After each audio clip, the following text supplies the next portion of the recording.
கண்ணா இப்போ நம்ம ஜெண்டர் பார்க்க போறோம். ஜெண்டர் அப்படின்னா என்ன அப்படின்னா பாலினம். சரியா? இப்ப பாலினம் இத நம்ம இரண்டு பார்க்கலாம். Masculine, feminine. மஸ்குலின்னா என்ன அப்படின்னா ஆண். சரியா? மேல் ஜெண்டர். அதே மாதிரி ஃபெமினைன் அப்படி என்னன்னா ஃபீமேல். நீ எப்படி ஞாபகம் வச்சுக்கோனா இங்க எம் மஸ்குலின் வந்திருக்குல மேல்னு ஞாபகம் வச்சுக்கோ. சரியா? இங்க ஃபெமினைன் இருக்கா, இத வந்து ஃபீமேல் வச்சுக்கோ. சரியா?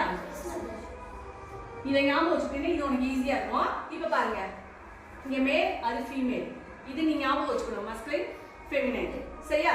இப்ப கிராண்ட்ஃபாதர் இந்த பக்கம் அதுக்கு ஆப்போசிட் என்னது? Grandmother. Husband, wife. Okay. King, queen. Lion, lioness. Peacock, peahen. Prince, princess. Men, woman. இப்போ நான் ஒரு கேள்வி கேட்கிறேன். மாணவர், மாணவி. மாணவி. சரியா? அப்பா, அம்மா. இப்படி ஆப்போசிட் ஜெண்டர். ஓகேவா? இதை நீ கொஞ்சம்